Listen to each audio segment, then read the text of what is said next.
Hey guys, welcome to the new 26 7th Heaven. Today's episode is triple threat and it's got triple morals in it. And the morals are pretty good ones. A couple of them are repeats.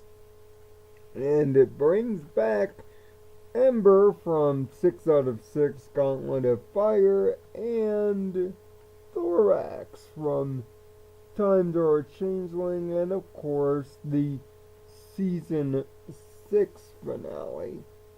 The first time we've seen him since the premiere, of course. But the first time we've seen him in a bigger capacity since the finale.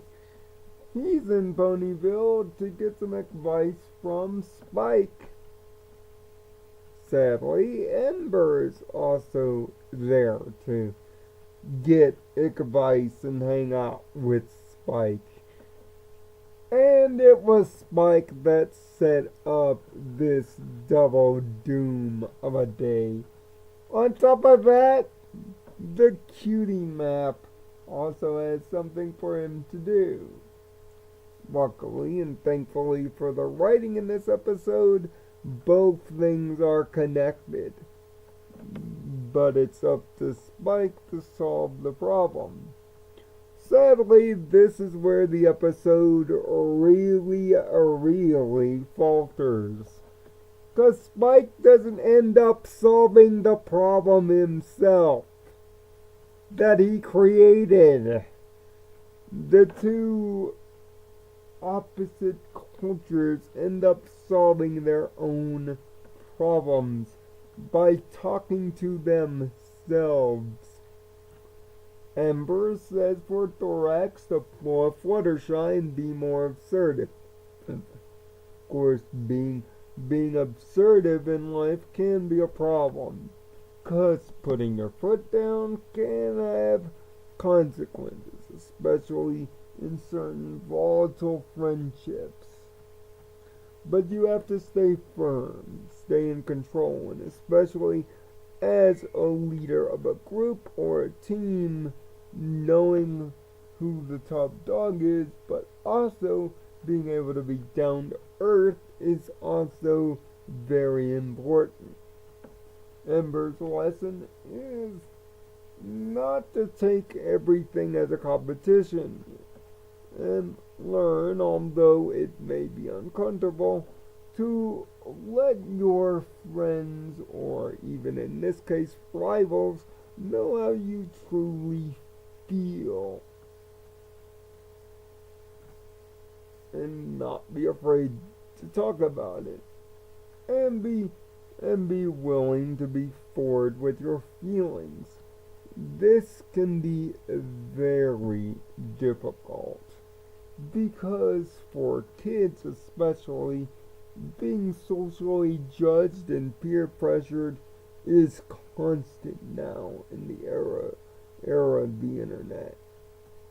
Letting your feelings go can often be attributed to being too feminine or not strong enough if you're a guy, or too mushy for some guys if you're a girl.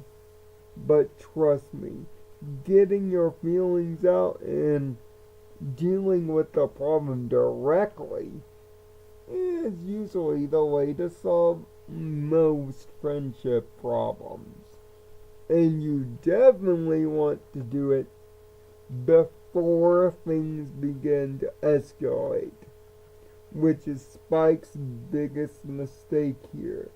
It was a simple solution. Just have the two of them talk to each other. Have the two meet, have the two convene, and if there's a problem, be a mediator.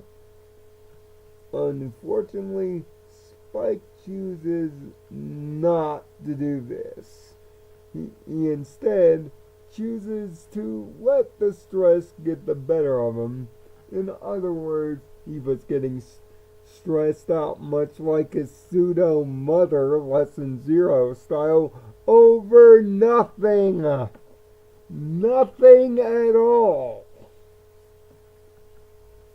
And instead of confronting the problem dead on, he was avoiding it. Here's the lesson. Never avoid a problem between you and two of your friends, or any problem that has to do with a friend. Avoiding the friend about the problem you have can only lead to escalation and make it worse.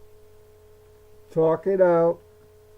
Deal with it. Yes, the consequences may not be what you desire it to be, but trust me.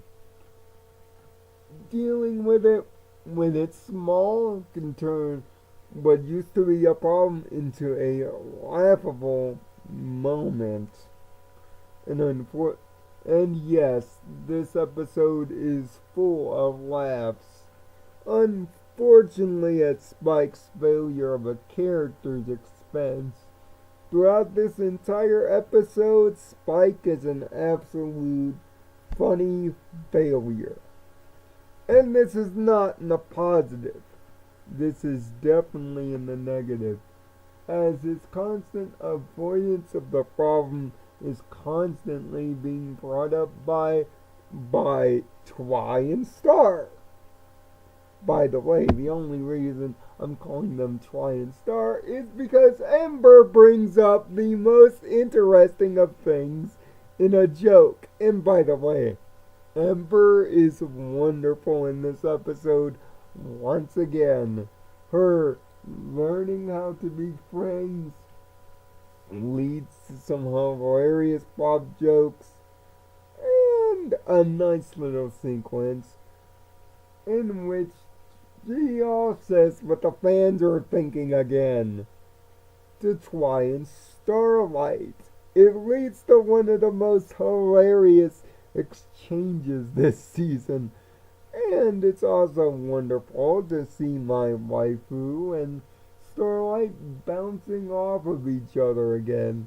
Starlight being her blunt as hammer self as always, and Twilight trying to keep her pseudo son and everything under control, which sadly Spike is the one that drives this episode down the highway and causes a multi-car pileup. At first you feel bad for Spike putting himself in this situation. But then that's the problem. He put himself in this situation. A little bit of pre-planning and some opposite days would have helped Spike. And how you solve the problem is you didn't really solve it. Your efforts to solve it only made the problem worse. And the fact that you weren't smart enough to realize until the end, yes, episode writing contrivance, but still. This episode's plot could have been easily avoided, but it's a kid's show, so what you gonna do? But even in that effort, Spike looks really, really bad here. He looks terrible here. And the fact that he didn't solve the problem didn't bring the episode together. He got all the credit for doing absolutely nothing. And that's deplorable. This episode has great morals. Thorax, Starlight, Twilight, and Ember all have great comedic scenes, great comedic timing, and great writing.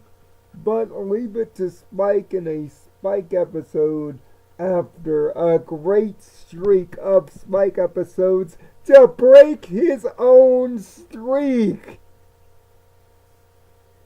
It's like accidentally getting yourself pinned in a match. That's why I have to give the appropriately SummerSlam weekend titled triple threat. Only a 3 out of 6. This episode is hilarious for many, many reasons, and the character interactions are good, especially between Ember, Thorax, Try, and Star. But the main focus of the episode and the main moral crux, Spike, totally fails here. And he is not even needed, just like in a triple threat match, to get the moral pin. He's out of the decision, which makes his entire episode pointless. And yes, it feels like I'm making a lot of wrestling references. There's a point to that, and you'll see that tomorrow morning on this channel. Until next week, find peace in your own nirvana. Thanks for watching. And solve your own problems, Pseudo-son.